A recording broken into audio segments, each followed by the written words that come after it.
하나님 감사합니다. 오늘도 새벽에 올려드리는 우리 예배를 받아주시고 은혜 풍성히 내려 주옵소서. 예수님 이름으로 기도드립니다. 아멘. 563장입니다. 찬송가 563장. 통일 찬송가는 411장.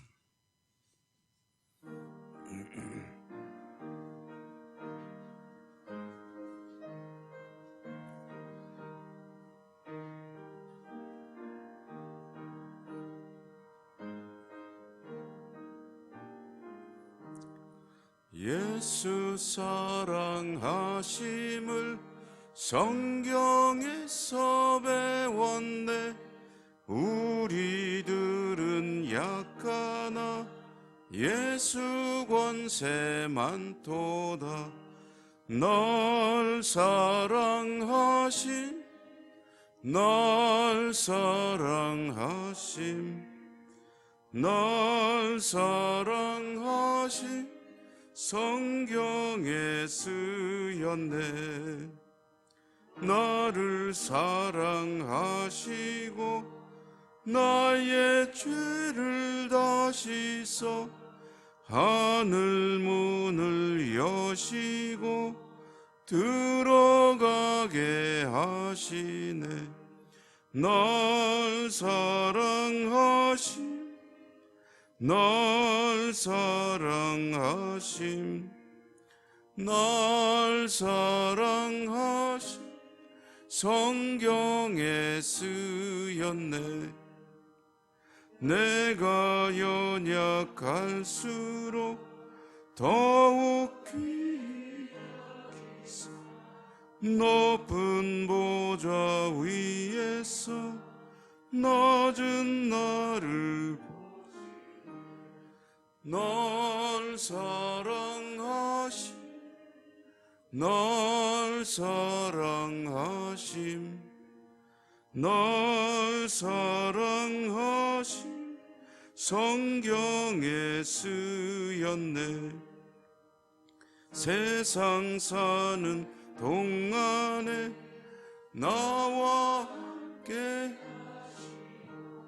세상 떠나가는 날 천국 가게 하소서. 널 사랑하심, 널 사랑하심, 널 사랑하심 성경에 쓰였네. 아멘.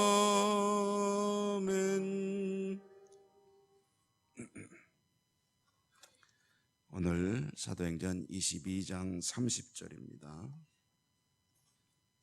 22장 30절부터 23장 11절까지 22장 30절에서 23장 11절까지 한 절씩 교독하겠습니다.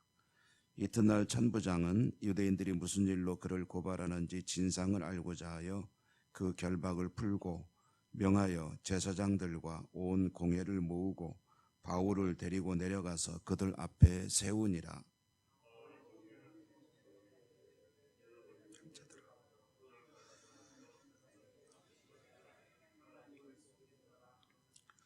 대제사장 아나니아가 바울 곁에 서 있는 사람들에게 그 입을 치라 명하니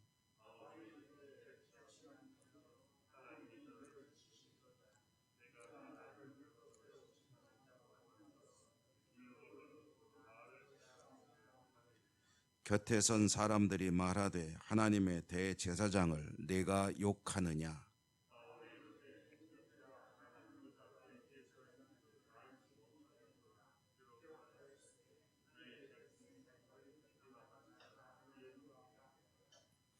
바울이 그중 일부는 사두개인이요 다른 일부는 바리새인인 줄 알고 공회에서 외쳐 이르되 여러분 형제들아, 나는 바리새인이요 또 바리새인의 아들이라. 죽은 자의 소망 곧 부활로 말미암아 내가 신문을 받노라.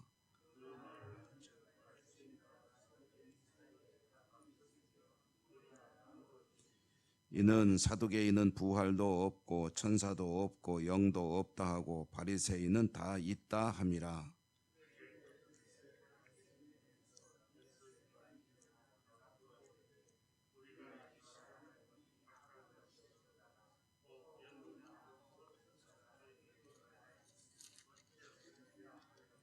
큰 분쟁이 생기니 천부장은 바울이 그들에게 찢겨질까 하여 군인을 명하여 내려가 무리 가운데서 빼앗아 가지고 영내로 들어가라 하니라. 그날 밤에 주께서 바울 곁에 서서 이르시되 담대하라. 내가 예루살렘에서 나의 일을 증언한 것 같이 로마에서도 증언하여야 하리라 하시니라. 아멘.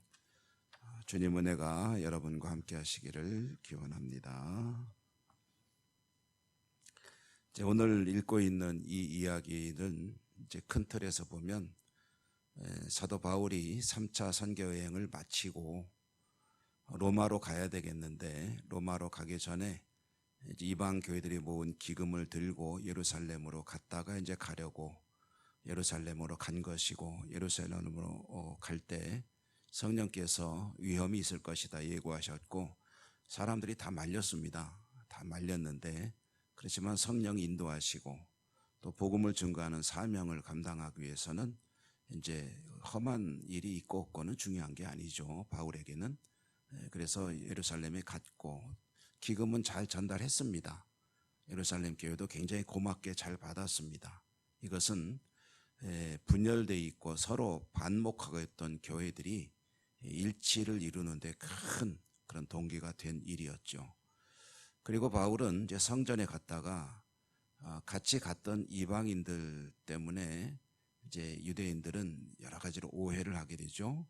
그래서 거기서 이제 폭동을 만나게 되고 위험에 처하게 됩니다. 맞아 죽을 뻔한 것이죠. 그런데 그때 마침 예루살렘에 와 있던 천부장이 그 사실을 알게 되고 바울을 일단 보호하게 되고 그리고 이제 바울이 변론도 하곤 했지만 천부장이 어쨌든 보호가 바울에게는 결과적으로 신변의 안전을 가져온 일이 됐습니다. 천부장은 이 치안을 책임지는 사람이기 때문에 이제 유대인들이 바울을 고소하니까 이 고소의 내용이 도대체 뭐냐, 왜 이런 일이 벌어지느냐, 치안 책임자로서 그 원인을 좀 파악해야 되겠다는 생각을 하게 되었고요. 오늘 말씀은 거기에 이어지는 이야기입니다. 천부장이 파악하기 위해서 한 그 대책은 처음에는 이제 신문을 하라고 그랬죠. 신문을 하게 되면은 고문을 하게 되고 고문을 받게 되면 정상적인 생활이 불가능해집니다. 여러분 가끔 우리 독재 시절 이야기를 듣게 되면 어떤 제야 인사들이나 지식인들이 뭐 남산이라고 끌리는 곳에 가서 심한 고문을 받고 거의 정상 생활이 어려운 그런 몸으로 이제 나와서 생활한 이야기들을 많이 들었죠. 그러니까 이제 로마 군인에게 신문을 받는다는 것은 그야말로 이제 큰 일이 될 수 있는데 바울은 로마 시민임을 이제 밝히고 그 위기를 벗어나게 됩니다. 그러자 천부장이 이제 택한 대책이 뭐냐면 공회를 소집해서 이 사람에 대한 이야기를 좀 파악해 봐야 되겠다. 아주 유대인이니까 유대인들의 최고 권력기구라고 할 수 있는 공회를 소집을 해서 거기에서 이 문제를 다루도록 이렇게 한 것입니다. 여기서 한 가지 이제 의문은 천부장이라고 하는 사람이 높은 직책이긴 하지만 이 공회를 소집할 권한이 있느냐 하는 것에 대해서는 성경을 연구하는 이들이 이렇게 저렇게 다각적으로 연구해 보지만 유대 총독쯤 되면은 그러니까 이 당시 이제 빌라도와 그 뒤를 이은 펠릭스와 베르 누굽니까 이름이 어쨌든 이런 총독들 베스도 같은 총독들이면은 뭐 소집을 할 수 있겠죠. 그렇지만 천부장은 군대 지휘관인데 예루살렘에서 이제 공회를 소집할 수 있느냐 하는 것은 별개의 문제인데요. 근데 아마 실질적으로는 공회가 그런 부탁을 받으면 거절하기는 어려웠을 것이다. 이게 법적으로 되느냐 안 되느냐의 문제라기보다는 그래서 이제 공회가 소집이 됐습니다. 공회 앞에서 바울이 말을 꺼내서 나는 하나님 앞에 부끄러울 것이 없는 사람이다 라고 자신의 입장을 변호하니까, 그 당시에 이제 공회 의장이라고 할 수 있는 대제사장이죠. 대제사장이 바울을 때려라, 쳐라, 저런 괘씸한, 그런 식, 우리식으로 말하면, 그래가지고 이제 몹시 치라고 하는 그런 가운데 바울과 대제사장의 마찰이 있게 되고, 그리고 이제 이런 얘기 저런 얘기를 이제 하던 중에 이제 상황은 바울의 한마디로 반전이 되게 됩니다. 이 공회라고 하는 것에 대해서 잠시 말씀을 드리면, 이 이스라엘은 로마가 지배하고 있죠. 근데 로마 입장에서는 이스라엘에게 이 유대 땅에 뭐 다른 거 많이 기대하는 거 없습니다. 황제에게 충성하고 세금만 잘 내고 그리고 문제만 일으키지 않으면 그러면 뭐 되죠. 거기에 대해서 더 이상 바랄 게 없습니다. 그렇기 때문에 총독을 보내서 유다를 다스리게 하지만 사실은 대부분의 웬만한 거는 다 이제 자치로 위임을 해줍니다. 그러면 유대인들을 실질적으로 다스리는 거는 누구냐 하면 이 공회가 집단 지도 체제로 다스리게 되는 거고, 이 공회 의장은 대제사장이 맞습니다. 대제사장 외에 공회 의원이 70명이 있습니다. 이 70명의 의원들이 의회를 이루고 대제사장이 의장이 돼가지고 유대 나라를 이끌어가는 통치를 할 수 있는 그런 기구, 그것이 바로 이 공회인데요. 이 공회의 구성원들이 70명이 보면은 어떤 사람들이 그 공회 의원이 되냐면 대제사장을 비롯한 제사장 그룹 몇 사람, 그리고 이제 귀족층들, 그 다음에 이제 이스라엘의 장로들, 이제 말하자면 민간 대표들이죠. 장로들, 그리고 이제 서기관들, 이런 사람들이 공회 의원을 이룹니다. 근데 이 서기관들 하면은 이 사람이 다른 말로 하면은 바리새인들입니다.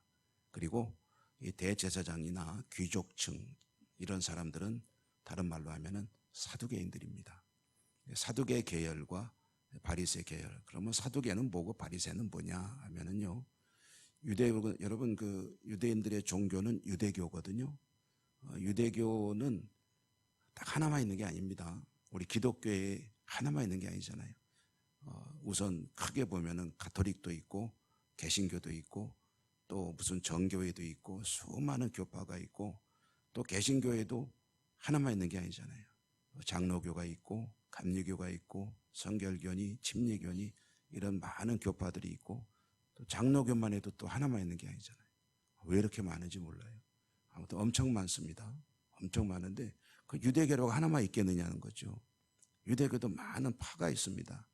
그 파들이 있는데 그 중에 가장 이 당시에 예수님 당시 그리고 예수님 초대교회 당시에 가장 큰 세력을 가지고 있던 그룹이 바로 이 사두개파와 바리새파이다. 그 외에도 여러 파들이 있습니다. 그 중에는 신비주의 계열도 있고 율법주의 계열도 있고 정말 다양한 계열이 있는데 그 바리새파와 사두개파가 대표적인 그룹인데 이 두 그룹 사이에 가장 치열하게 싸우는 게 있습니다. 다투는 신학적인 차이가 있다는 거죠. 그게 뭐냐면 영적인 문제에 대해서 있다 없다를 놓고 투덕투덕거리는 거예요. 바리새파는 영적인 일이 있다. 사두개파는 그런 건 없다. 사람은 죽으면 끝이다. 그럼 도대체 사두개인들은 하나님을 왜 믿는 거냐 하면 이 사람들은 철저하게 현세적입니다. 그래서 지금 하나님께 복을 받아 잘 되어 잘 먹고 잘 사는 것이 그것이 하나님께 복 받는 일이다라고 믿는 사람들이 사두개인들이고, 바리새인들은 그것이 중요한 게 아니라 사람이 죽으면 영적인 것이 있고 영혼이 있고 그리고 부활도 있고 그리고 천사도 있고, 사두개인들은 천사도 인정하지 않습니다. 아무것도 영적인 건 없다. 눈에 보이는 게 다다. 그러면서 하나님을 믿는 거죠. 그러니까 이제 바울이 그 상황 가운데서 이런 위기 속에서 한 가지 말을 툭 던집니다. 뭐라고 그러냐면 내가 왜 고소당하지 않느냐. 나는 부활 문제 때문에 지금 고소당했다.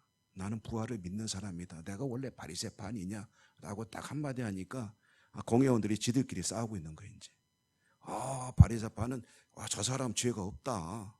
갑자기 분위기가 호의적으로 변하는 거죠. 바울에게. 부활을 믿는다고 하는데 도대체 무슨 죄가 있냐? 자기들하고 똑같은 주장을 하니까 이제 사두개파는 무슨 소리냐 하고서 이제 거기서 막 소동이 벌어지니까 천부장이 아하 여기서 밝히긴 틀렸구나 하고서 이제 다시 데리고 자기 이제 진영으로 돌아가는 이야기입니다. 오늘 말씀의 마지막 절에 보면 그날 밤에 주께서 바울 곁에 서서 이르시되 담대하라 내가 예루살렘에서 나의 일을 증언한 것 같이 로마에서도 증언하여야 하리라 하시니라. 근데 하나님이 바울에게 나타나셔서 이제 힘을 주는 장면이죠. 여러분 성경을 자세히 읽어보면요, 바울이 위기에 처할 때마다 이 말이 반복되는 것을 알 수가 있습니다. 고린도에 가서 내가 두려워 떨었노라 그럴 때 하나님께서 나타나서 힘을 주시고, 이런저런 위기를 만날 때마다 하나님이 걱정 마라 내가 너를 지켜주마 내가 나를 증언하여라. 나중에 또 나오는데 로마로 가다 배에서 파선이 나다가 이제 풍랑을 만나서 배가 깨질라고 그러잖아요. 그때 하나님이 또 바울에게 나타나셔서 뭐라고 그래요? 이 배에 있는 사람 하나도 안 죽는다. 너는 로마에 가서 나를 증언해야 한다 라고 나타나서 말씀하시죠. 하나님을 믿지 않는 이들에게는 이런 말은 아무 의미가 없을 겁니다. 그러나 주 예수 그리스도를 믿음으로 바라보며 사는 이들에게는 이보다 더 큰 용기가 되는 말이 없습니다. 주님께서 말씀하시는 거죠. 두려워 말라. 내가 너와 함께 하겠다. 너는 앞으로 이런 일을 해야 된다 라고 하면은 최소한 그때까지는 안 죽는다는 얘기 아닙니까? 그 일을 해야 되니까. 로마에 가서 증언하여야 하리라 이 말 속에 어떤 의미가 들었습니까? 이 위기도 잘 넘길 것이고 어쨌든 너는 로마에 갈 것이고 황제 앞에 서게 될 것이고 그리고 로마에서 복음을 전하는 일을 하게 될 것이다. 그때까지 내가 너를 지켜주겠다라는 그런 말씀 아니겠습니까? 여러분 저도 여러분도 우리들은 주님을 믿고 사는 사람들이죠. 이보다 더 큰 용기가 되는 말씀이 어디 있겠습니까? 여러분 마음속에 주님께서 주신 약속을 붙들고 오늘도 승리하는 복된 하루가 되시기를 주님 이름으로 축복합니다. 은혜로우신 하나님 감사합니다. 오늘도 주시는 말씀 가운데 하나님께서 어떻게 그 백성들을 돌보시고 또 그를 믿는 이들을 인도하시는지 깨닫게 됩니다. 저희들도 하나님의 약속을 믿고 그 약속을 붙들고 살아가려 애쓰고 있습니다. 여러 가지 삶의 위기를 만나더라도 눈으로 보는 것에 현혹되거나 미혹되거나 흔들리지 아니하고 말씀을 붙들고 믿음으로 승리하는 저희 모두가 될 수 있도록 도우시고 축복해 주옵소서. 오늘도 여러 가지 하나님의 약속의 말씀을 붙들고 기도할 일들을 가지고 하나님 앞에 나왔습니다. 기도할 때 하늘에서 들으시고 하늘문을 여시고 은혜 풍성히 내려 주옵소서. 예수님 이름으로 감사하고 기도 올리옵나이다. 아멘. 하늘에 계신 우리 아버지, 아버지의 이름을 거룩하게 하시며 아버지의 나라가 오게 하시며 아버지의 뜻이 하늘에서와 같이 땅에서도 이루어지게 하소서. 오늘 우리에게 일용할 양식을 주시고 우리가 우리에게 잘못한 사람을 용서하여 준 것 같이 우리 죄를 용서하여 주시고 우리를 시험에 빠지지 않게 하시고 악에서 구하소서. 나라와 권능과 영광이 영원히 아버지의 것입니다. 아멘. 오늘도 주신 말씀이 여러분의 기도 제목이 되기를 바라고요. 또 가지고 나오신 개인적인 기도, 함께 기도하는 여러 가지 공동의 기도, 특별히 아픈 분들에 대한 기도와 또 피해당한 분들의 복구와 또 코로나 이후의 회복과 또 해외 선교지, 우리 교회 학교, 교회 여러 가지 일들, 특별히 금요일 토요일에 있을 연합회 주간 어린이 부흥회와 전도 행사 위에서도 기도해 주시고요. 다 같이 주여 한번 부르고 기도합니다. 주여.